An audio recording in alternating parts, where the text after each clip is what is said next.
Yes, salut tout le monde. Hey, on est vraiment content cette semaine. Cette semaine, on a vraiment le privilège d'avoir notre frère bien-aimé, Jonathan Bouchard, qui s'est déplacé jusqu'à cette île pour venir partager des bons moments entre frères et sœurs, mais surtout que les gens vont être bénis. Puis on a l'opportunité, puis j'ai vraiment l'honneur de pouvoir le réinviter. Hein? J'y ai fait comme un piège, j'y ai tombé. Je l'ai réinvité à l'émission, puis je sais que vous allez être bénis. Il y a un sujet à cœur aujourd'hui, mais je vais y aller simplement, puis laisser la place à mon frère bien-aimé. Oui, bien bonjour à tous, que Dieu vous bénisse. Yes. Merci Rabbi pour l'invitation encore. Yes. Vraiment heureux d'être là encore à nouveau. Ça faisait déjà plusieurs mois que j'étais venu à l'émission. Yes. Et puis, je suis vraiment convaincu aujourd'hui que les sujets qu'on va partager vont pouvoir certainement bénir puis équiper les gens qui vont écouter ça.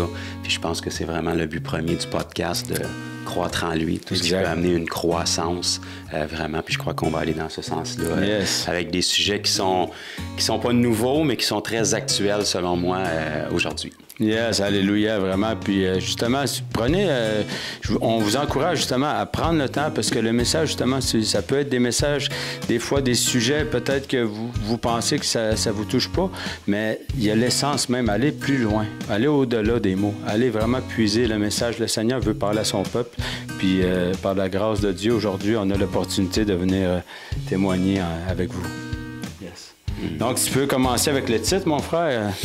Eh bien, dans cette émission-là, on voulait aborder un thème qui, comme j'ai dit, n'est pas nouveau. Ça fait très longtemps que c'est discuté dans la chrétienté, même à l'époque de la Bible.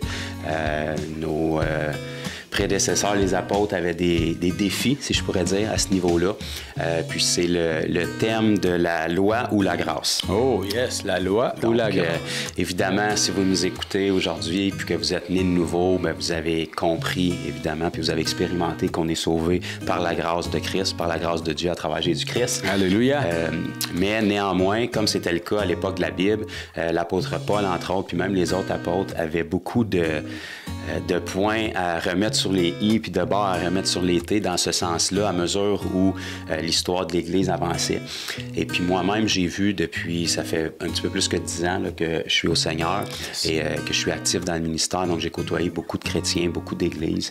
Et puis, j'ai vu que c'est encore une réalité aujourd'hui.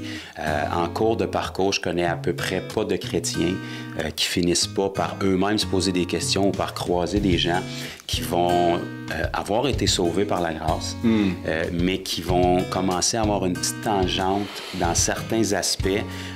Souvent, c'est du non-dit, là, mais à rajouter des petits éléments à la grâce. Donc, des petites lois ou des parties de la loi qu'on veut rajouter. Et puis, on va dire, oui, on est sauvé par la grâce, mais, tu sais, il y a tout le temps des petits plus qui s'ajoutent. Des conditions. C'est ça. Et puis, après ça, c'est une forme de légalisme doucement là, qui s'installe. Puis, généralement, c'est la porte d'accès à plus. Et puis, dans la majorité des cas, tristement, j'ai vu des mauvais résultats dans la vie des gens. Ça a commencé par une petite loi, puis une autre petite loi, puis une autre petite loi. Puis finalement, au bout de quelques années, ils se retrouvent à être, même s'ils disent qu'ils sont sous la grâce, ils se retrouvent à être encore sous la loi. Puis bien souvent, ces gens-là sont très verbaux pour partager leurs nouvelles révélations. Exact. Donc, ça va faire bien souvent du dommage avec d'autres chrétiens qui sont peut-être moins bien affermis. Et puis, c'est un défi que l'apôtre Paul avait, même à l'époque de la parole. Exact. À l'époque de la parole, il y a des points qui revenaient, qui sont peut-être moins présents aujourd'hui, comme la circoncision. Oui. Donc, vous savez, gloire à Dieu, qu'aujourd'hui, on n'a plus trop ce débat-là. Mais à l'époque de la parole, quand l'Église avait débuté, l'Église grandissait dans la grâce, dans la sagesse, puis en nombre, mais il y avait des Juifs qui s'étaient convertis, qui essayaient de tranquillement ramener la circoncision sans annuler le message de la grâce directement. Ramener les traditions. C'est la grâce est là, mais faut quand même qu'il y ait la circoncision. Donc, c'est juste un petit plus qui est ajouté, mais après ça, ça donne la porte à beaucoup d'autres choses. Oui, un petit plus qui devrait être enlevé. Oui. Au point même où Paul a dû se rendre à Jérusalem pour aller s'asseoir avec le concile des anciens, des apôtres, des 12, et puis vraiment être capable de tirer une réponse claire au nom des apôtres pour qu'ils puissent ramener ça dans les églises pour que ça soit vraiment une marche à suivre. Oui. Je voulais vraiment qu'on puisse élaborer là-dessus aujourd'hui. Bien, c'est important parce que justement, comme tu disais tantôt, ça peut amener des gens tranquillement à porter ça sournoisement. C'est insidieux, ça arrive tranquillement. Finalement, on s'établit comme des forteresses, puis là, hop, ça vient quasiment comme pas de la condamnation, mais les gens ils peuvent être comme pris dans un certain... Bien, c'est une forme. Oui, c'est ça, exactement. C'est une forme d'esclavagisme. Exactement, c'est une prison. Le diable n'amènera jamais un esclavage instantané. Exact. C'est tout le temps petit à petit. Ouais. Puis comme avant qu'on connaisse le Seigneur, bien, c'était par le péché qu'il faisait ça. Yes. Quand quelqu'un connaît Christ, il peut encore par le péché, mais souvent c'est plus sournois. Exact. Ça va être ça va être une forme d'esclavagisme à travers les croyances de la personne qui va devenir religieuse. Exactement. Puis c'est assez apparent parce qu'aussitôt que les traditions d'hommes commencent à se réinstaller progressivement, on voit que si la présence puis la puissance de Dieu a déjà été présente dans la vie de cette personne-là ou de ce ministère-là, eh bien, tranquillement, plus les lois s'installent, plus la puissance disparaît. Exactement. Ça. C'est comme automatique. T'sais, l'esprit a de moins en moins de liberté. Ça annule la puissance. Dans le fond, c'est ça. Je me souviens plus c'est quel verset qui dit votre tradition. C'est ça. C'était le cas avec les scribes et les pharisiens. Exactement, à l'époque de la Bible. Jésus leur a dit, vous annulez volontiers Exactement, la parole de Dieu, qui est puissante, évidemment, au profit de votre tradition. Exactement. Tu sais, les démons qui passaient à travers les scribes, les pharisiens ou n'importe quel secte de l'époque, il y avait la loi de Dieu, mais il y avait ajouté à, puis enseignait aux gens comme si les ajouts avaient autant de valeur que la loi de Dieu. Exactement ça. Exactement. Donc, c'est ça, mais si tu veux continuer, mon frère, la glace est brisée, puis je crois justement que les gens vont être touchés. C'est très important à suivre, justement, parce que souvent, on est nos propres auteurs de ce qui nous arrive, parce qu'on érige comme des murs, comme j'expliquais, mais c'est tranquillement, c'est brique par brique, ça a l'air de rien. À un moment donné, on est rendu dans des coutumes, dans des façons de faire, que sinon, ça fonctionne pas. C'est triste un peu, je trouve. Oui. C'est important, je pense, dans le cœur de chaque chrétien, chaque enfant de Dieu, que la révélation de la grâce soit établie, puis comprendre que la loi avait son but, la grâce a son but, mais ils sont totalement incompatibles. Exact. Ils ne peuvent pas cohabiter. Exactement. Un passage très classique, c'est dans Matthieu chapitre 5, à partir du verset 17. Je vais le lire pour vous. Jésus lui-même, quand il était venu, avait dit « Ne croyez pas que je sois venu pour abolir la loi ou les prophètes. » Donc, si ça avait été le cas, Jésus aurait comme démontré que la loi et les prophètes étaient sans valeur, où il n'y avait pas de but d'existence. Et au contraire, si Dieu les a établis, c'est parce qu'il y avait un but. Exactement. La loi n'était pas mauvaise, c'était le caractère de Dieu.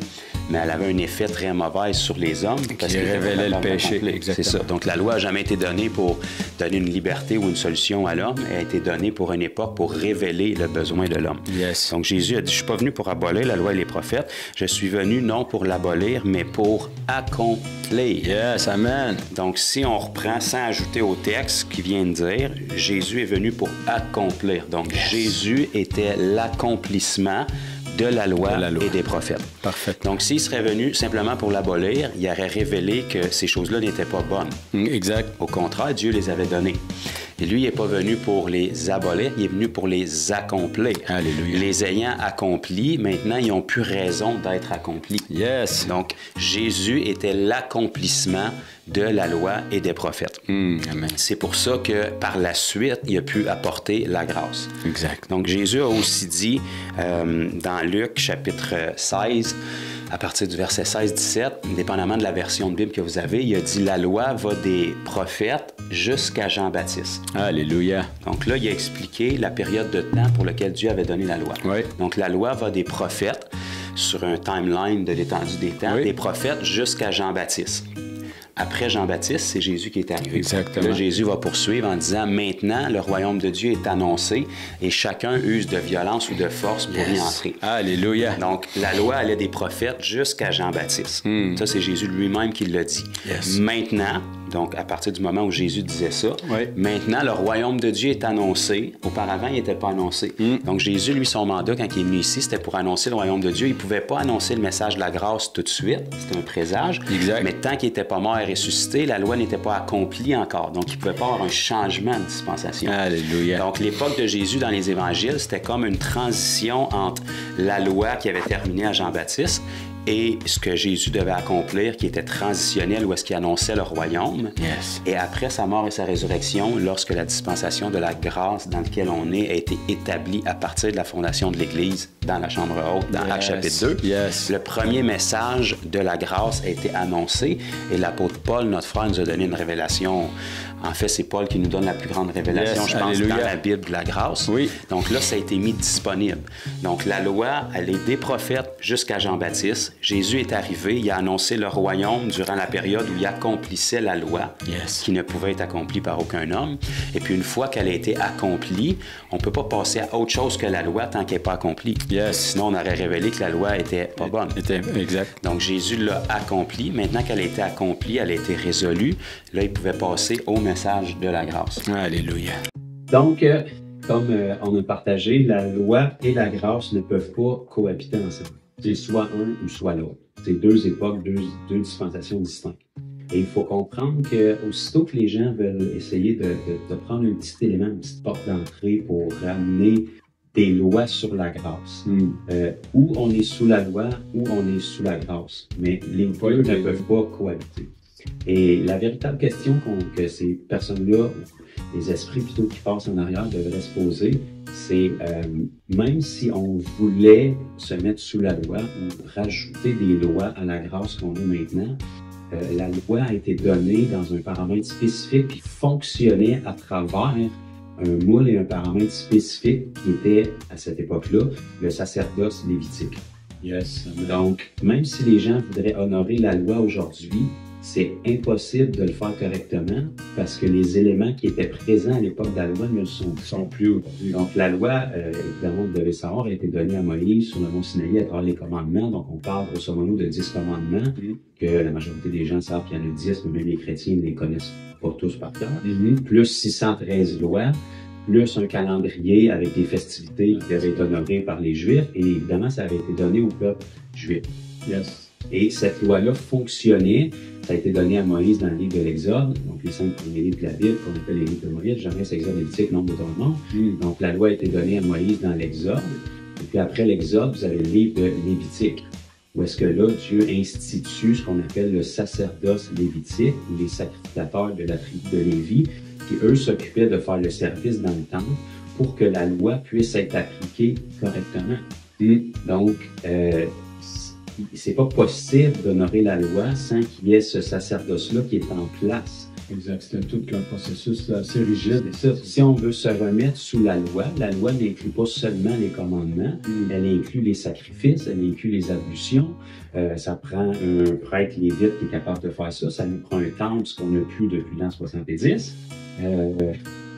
Donc, c'est beaucoup de complexité. Ensuite, dans la loi est inclus le calendrier de Dieu avec les différentes fêtes, certes annuellement, donc 3 grandes fêtes annuelles qui coïncidaient avec les moissons naturelles en Israël, soit la Pâque au printemps, qui coïncidait, je veux dire, avec la moisson de l'orge, le blé durant l'été qui coïncidait avec la fête de la Pentecôte, et puis les autres fruits qui mûrissaient plus tard dans l'année, plus vers l'automne, qui coïncidaient avec la fête des tabernacles. Et entre chacune de ces fêtes-là, il y a des petites fêtes qui se rajoutaient. Donc tout ça, c'est des choses qui sont issues de la loi. Donc on parle de 10 commandements, 613 lois, que je ne peux pas vous nommer, mon frère David probablement pas non plus. Non. Et puis toutes les fêtes du calendrier juif. Donc c'est impossible d'honorer la loi, encore aujourd'hui, de rajouter des petites lois à la grâce, si ces paramètres-là ne sont pas présents. Et on le sait, ils ne sont pas présents. Ben, tu sais, Dieu, il a amené ça pour qu'on soit dans une façon qui nous a démontré justement qu'on n'était pas capable c'était pour nous démontrer qu'on vivait dans le péché, point. C'était la première chose. Mais deuxièmement, c'était impossible, comme tu dis. Puis, Seigneur Jésus-Christ, il a accompli la loi parfaitement. Donc, c'était pas pour nous remettre sur un nouveau jour. Dans le fond, il est venu accomplir la loi pour qu'on puisse être libéré, libre du péché, qu'on puisse vivre d'une nouvelle façon. Donc, il est venu nous enseigner tout ça. C'est important de ne pas rester là parce que, tu sais, sans cesse, souvent, là, je vais le répéter, mais être sur un joug, ça peut être une loi. Et des fois, c'est sournois, mais on vient pas, on n'est pas à la stature de Christ parce que ça nous ralentit. Ça attriste l'esprit. La Bible nous dit dans 1 Corinthiens 3, verset 18, si on est bonne, là où est l'esprit du Seigneur, là est la liberté. Exactement. Donc, ça ramène un joug d'esclavage sournois, comme tu dis, tranquillement. Et puis, la loi, en réalité, nous a été révélée pour nous montrer l'étendue du gap, c'est un bon mot français, l'étendue du creux qui s'est fait entre l'homme et Dieu quand nos premiers parents ont péché. Exactement. Ça nous montre la distance de ce conséquence. Ça nous montre où est-ce que Adam était rendu après son péché versus où est-ce qu'il était juste avant le péché. Donc, Jésus est venu combler ce gap béant-là, l'accomplissant parfaitement. Au lieu d'avoir 10 commandements, 613 lois, puis une multitude de préceptes à honorer pour pouvoir comparaître devant Dieu et avoir accès à lui, maintenant, par Jésus-Christ, on a un accès direct parce que lui a accompli toutes ces choses. Yes, alléluia. Donc, c'est vraiment extraordinaire. Puis, tu sais, juste à l'époque de la Bible, il y avait des gens, comme j'ai dit, qui ramenaient ça tranquillement. Même s'ils avaient été sauvés par la grâce, tranquillement, quelqu'un arrivait avec une idée, puis 2 personnes disaient la même chose, 3 personnes, puis après ça, ça venait tranquillement, puis c'était comme un ajout, une coutume. Et ça a toujours été ce principe-là, même avec le peuple d'Israël dans l'Ancien Testament, dans leur idolâtrie, ils délaissaient pratiquement jamais totalement Dieu. Ils rajoutaient des mini-dieux à leur Dieu. Il y avait le Dieu d'Israël, puis Jéhovah qui ont connu, qui était là pour eux, qui avait fait une multitude de choses, mais quand ils tombaient dans l'adultère avec différents peuples païens, ben ils rajoutaient un petit Dieu pour les moissons, un petit Dieu pour la pluie, un petit Dieu pour... C'était des ajouts. C'est le même concept un peu avec aujourd'hui. Exactement. Les gens souvent des points que l'ennemi va utiliser pour essayer de ramener la loi, on les a de décrits dans la parole. Paul, dans Colossiens chapitre 2, disait à la communauté de Colosse, au verset 16, il leur disait que personne donc ne vous juge au sujet, là il va leur donner quelques points. Donc s'il leur disait ça, par aux chrétiens de Colosse, ça veut dire que les chrétiens de Colosse à cette époque-là étaient jugés par certaines autres personnes concernant ces points-là. Et de toute évidence, s'ils étaient jugés concernant ces points-là, c'est parce qu'ils ne pratiquaient pas ces points-là. C'était les mises en garde. Et dans les points qu'il va énumérer, il va dire au sujet du manger et du boire, qui était une chose qui était attachée à la loi, parce que dans l'Ancien Testament, il y avait des animaux qu'on ne mangeait pas, des impurs, et c'était très complexe. Donc ces gens-là, de toute évidence, mangeaient certaines choses qui étaient mal vues à l'époque, et ils étaient jugés par des gens qui voulaient rajouter la loi. Il rajoute ensuite au sujet d'une fête, les différentes fêtes que les Juifs pratiquaient. Donc, de toute évidence, s'ils étaient jugés au sujet des fêtes, c'est parce qu'ils ne pratiquaient pas les fêtes qui étaient habituellement pratiquées. D'une nouvelle lune ou des sabbats. Et ça, c'est vraiment un des points qui est comme le nerf de la guerre. Parce que sur les 10 commandements de l'Ancien Testament, le 4e commandement, comme vous devez le savoir, c'est l'institution du sabbat, de la journée de repos. Et souvent, les gens vont dire, pourquoi est-ce que les 10 commandements sont encore valables? Même s'ils ne le sont plus directement, mais on sait que tu ne tueras point, par exemple, c'est encore bien aujourd'hui. Tu ne fais pas tuer, etc. Donc, les gens vont dire pourquoi est-ce qu'on honore jusqu'à un certain sens les commandements encore, mais le 4e commandement, le sabbat, n'est plus de manière générale honoré dans la chrétienté aujourd'hui. Et puis c'est ça, c'est souvent une porte d'accès que l'ennemi va passer pour tenter de ramener. Si on dit qu'on ramène juste le sabbat, par exemple, bien là, après le sabbat, il va y avoir d'autres choses qui vont se rajouter. Toujours quelque chose qui va se rajouter. Il faut saisir que c'est pas qu'il n'est plus honoré. C'est que la loi, elle a été honorée par Jésus. C'est réglé, donc, les 10 commandements, même s'ils ont des bonnes valeurs, aujourd'hui, en tant que chrétien, on n'honore plus directement les 10 commandements. Jésus lui-même a dit le premier des commandements, tu honoreras le Seigneur ton Dieu, tout ton cœur, toute ta force, toute ta pensée. Et le second, qui est comme le premier, tu aimeras ton prochain comme toi-même, car dans ces 2 commandements, la loi et les prophètes sont contenus. Donc, pour ce qui est du sabbat, ça fait partie de la loi et des prophètes qui sont contenus aussi dans honorer Dieu puis honorer notre prochain. Donc, quand Jésus est venu, par exemple, il a dit « Venez à moi, vous tous qui êtes fatigués et chargés, et je vous donnerai du Shabbat. » Du repos. Donc, il est en train de dire que c'est lui qui est maître du sabbat et que le sabbat, comme on s'apprêtait à le lire ici au verset 17, toutes les choses qui ont été nommées précédemment, que ce soit le sabbat, les nouvelles lunes, les fêtes, le manger, le boire, ces choses, c'était l'ombre des choses à venir. Donc, le sabbat aussi, c'était l'ombre des choses à venir, mais le corps est en Christ. Ça veut dire que le corps des fêtes qui étaient célébrées est maintenant en Christ. Le corps du sabbat qui était célébré est maintenant en Christ. C'est pour ça que Jésus pouvait dire « Venez à moi, vous tous qui êtes fatigués et chargés, je vous donnerai du Shabbat, du reste. » C'est lui qui peut le donner. Il y a aussi un autre bon point que j'aimerais souligner, puis je te transfère la balle après. Yes, c'est bon, mais tu peux y aller, mon frère. Dans l'Ancien Testament, les Lévites, à l'époque où le sabbat était appliqué, les Lévites, qui étaient les sacrificateurs, étaient exemptés du sabbat pour leur service de sacrificateur dans le temple, même à l'époque de la loi. Donc, servir Dieu pour le peuple préconisait sur honorer le 4e commandement. Parce que par leur service, ils se trouvaient à honorer quand même le commandement devant Dieu, même s'ils ne l'appliquaient pas, qu'il était en travail le jour du sabbat. Exact. Donc maintenant, la Bible nous dit dans 1 Pierre 2,9, si ma mémoire est bonne, que nous sommes des sacrificateurs et des rois. Yes, des sacerdoces royaux. Yes. Donc maintenant, on est sous on n'est plus sous l'ordre lévitique, mais on est sous l'ordre de Melchisédek, le Seigneur Jésus lui-même. Donc, de la même manière que les Lévites, les sacrificateurs dans l'Ancien Testament, leur travail ou leur service de sacrificateur préconisait sur la pratique du sabbat. Nous, maintenant, en tant que sacrificateurs, le sabbat était accompli par Christ et notre service. En tant que sacrificateur, maintenant, on est sacrificateur à temps plein. Exactement. C'est direct, c'est ça. Donc, on n'est pas en service des fois, puis pas en service toujours. On ne travaille pas toujours activement pour le Seigneur dans nos actions. On est toujours en service devant le Seigneur. Yes. On est toujours des rois, toujours des sacrificateurs en Jésus-Christ.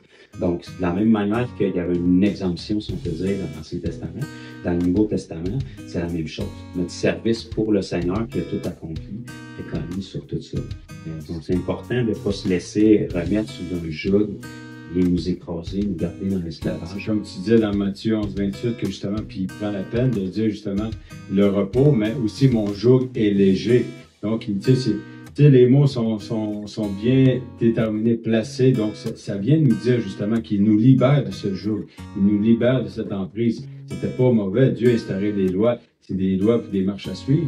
Sauf que c'est accompli en Jésus. Et nous, on regarde à Jésus. Donc, sous la grâce, maintenant, à partir de que Jésus a accompli la loi, aujourd'hui, on est appelé à marcher dans sa grâce, à marcher ce qui va nous pousser justement à accomplir des œuvres, mais c'est pas par rapport aux œuvres de la loi, c'est pas.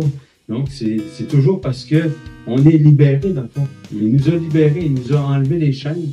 Finalement, c'est vraiment ça. Le Seigneur est venu nous libérer, puis c'est de l'emprise, cette emprise-là du péché, puis même avant d'être à Jésus, on était déjà dans une emprise, sauf qu'on s'en rendait pas compte, on vivait comme ça normalement, sauf qu'aujourd'hui, mais il veut pas qu'on est maintenant libéré, on est sanctifié en Jésus, mais il veut pas qu'on continue à vivre de la même façon que quand on vivait avant.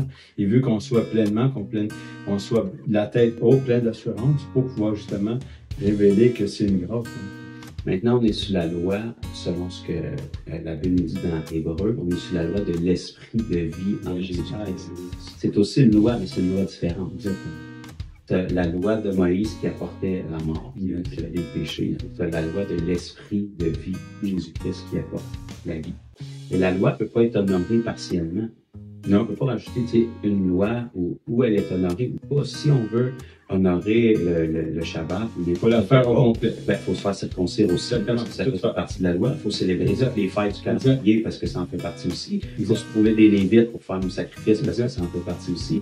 Donc, tu sais, ça fait aucun sens qu'on l'étale comme ça. Le prendre cette affaire, exact. Quand c'est apporté de manière sournoise et pernicieuse avec un oui mais, tu sais, ça fait son chemin tranquillement. Je voulais partager aussi avec les auditeurs un passage dans Hébreu. Hébreu qui nous donne des belles révélations. Vraiment, parce que justement, les Juifs voulaient ramener beaucoup leur vieille tradition, puis que Paul, l'auteur, parce que on croit que c'est Paul, mais bref, l'auteur de la lettre aux Hébreux. C'est Dieu. Peu importe. C'est Dieu. Exactement. On s'entend là-dessus. Exactement. Yes. Dans Hébreux chapitre 8, au verset 7, ça nous dit, en effet, si la première alliance avait été sans défaut, la première, c'est l'ancienne alliance. C'est clair. Il n'aurait pas été question de la remplacer par une seconde. Yes, alléluia. Donc, si on parle d'un remplacement, pour éliminer la première. Exactement. Donc, si la première est encore valable, elle n'aurait pas été remplacée, elle aurait été comme modifiée, adaptée, ajustée. Exact. Mais là, elle a été remplacée parce que légalement, elle pouvait être remplacée parce qu'elle a été accomplie. Mais si elle n'avait pas été accomplie, là, ça aurait été malhonnête. Ouais. On aurait eu un Dieu qui nous impose des choses, et puis soudainement, il change d'idée un matin, puis il nous envoie quelque chose de totalement différent, parce qu'on s'entend que d'un œil externe, quand les gens vont par l'Ancien avec le Nouveau, on dirait que c'est tellement radical qu'on dirait que c'est deux dieux différents. Exact. Pourtant, c'est le seul et même Dieu, mais avec deux alliances totalement différentes. Puisque la première était accomplie finalement par Jésus, qui nous l'a confirmé en disant que tout est accompli. Yes, Là, elle a pu être remplacée par une nouvelle qui n'a plus rien à voir avec l'ancienne. Wow, c'est vraiment... Dans la simplicité, souvent, on essaie de trouver des revers pour pouvoir se... On a un Dieu simple. On a un Dieu simple. L'ennemi est complexe. Exactement. Puis, dans le fond, dans ces complexités ou c'est là qu'on se perd finalement, puis que là, ça devient... On peut même rentrer dans des débats entre frères et sœurs, puis finalement, au lieu de nous rapprocher, on s'éloigne les uns des autres. C'était des débats qu'il y avait à l'époque de la Bible aussi. Donc, il n'y a rien de nouveau sous le soleil. Paul exhortait Timothée de ne pas rentrer dans des débats sur la généalogie, sur les trucs de la loi aussi, parce que c'était présent à cette époque. Exact. Donc, c'est des mises en garde. Gardons la simplicité de l'Évangile. La nouvelle alliance est en Jésus. Point. Yes. Ou il l'a fait, ou il l'a pas fait. Et s'il le fait, il le fait complètement. Yeah, alléluia. Parce qu'il savait qu'on n'était pas capable même d'en faire une petite partie. Non. Fait que, quand il a dit tout est accompli, il était très sérieux. C'est assez précis, exactement. Donc, je ne sais pas si tu veux comme faire un petit punchline, un mot de la fin, mon frère, pour terminer cette émission. Peut-être un encouragement aussi aux gens. Si je peux donner un mot de la fin, si on reprend avec notre titre du début, la loi ou la grâce, ou la loi ou la grâce. Yes. Ça peut pas être les deux, ça peut pas être même pas un petit peu de un dans l'autre, c'est un ou c'est l'autre. Yes. Et puis, si quelqu'un qui nous écoute est prêt à se lancer dans le projet d'honorer 10 commandements, 613 lois, toutes les festivités, à la perfection, jusqu'à son dernier souffle, en prenant pour acquis qu'il n'a jamais fait d'erreur depuis sa naissance, je vous invite à le faire. Et si vous réalisez que vous êtes disqualifié comme moi-même, probablement mon père avait aussi, à ce moment-là, la grâce est vraiment une grâce. C'est vraiment un cadeau qu'on saute dessus. Et puis, vraiment, la grâce, c'est une liberté. C'est pas un cadeau qui devrait nous donner comment je pourrais dire, un passe-droit pour vivre de manière plus ou moins sensible. On a la grâce. Au contraire, de réaliser la grâce qu'on a eue, d'accéder à quelque chose qu'on n'aurait jamais pu par nos propres forces, c'est ça qui impacte notre cœur, qui nous dit, wow, tu m'as libéré quelque chose que j'étais pas capable de libérer. Maintenant, en guise de remerciement, je vais profiter de cette liberté-là et vivre libre du péché. C'est ça qui nous en puissance à vivre vraiment d'une manière saine. Et en plus, ça nous pousse tellement justement à agir, puis quand on se rend compte de ça, de la transformation de nos vies avant de nos vies d'aujourd'hui, ça nous pousse à vouloir justement du mieux qu'on peut lui rendre l'appareil, parce qu'on pourra jamais lui rendre tout l'appareil, c'est la vie, c'est l'éternité, mais du mieux qu'on peut, d'essayer de marcher dans ses voies, dans la simplicité, dans l'amour, puis de lui rendre la gratitude. Je pense que c'est vraiment ça, c'est un cadeau inestimable. Yes. Donc, merci, mon frère bien-aimé, pour ces éclaircissements. Ça se dit-tu, ces éclaircissements? Mais bref, pour ce message, ce beau message. Puis, j'espère qu'à la maison, vous avez peut-être vu des côtés, mais justement, la loi, oubliez ça. Hein? Moi, je vous donne mon opinion, je ne suis pas là pour vous jouer dans la tête. La loi, comme il a dit, c'est assez difficile, c'est impossible. On peut utiliser le moins possible. Tout à fait. Donc, gardons les yeux sur Jésus et sur la grâce. Ne rejetons pas un si grand cadeau. Non, vraiment pas. Ça a été donné gratuitement, puis justement pour qu'on puisse révéler Christ, justement, notre vie glorieuse, la liberté qu'il nous a donnée. Donc, on vous remercie d'avoir été présent avec nous. Merci, mon frère bien-aimé, pour cet enseignement. Puis, on vous souhaite à la semaine prochaine. Salut. Bye bye.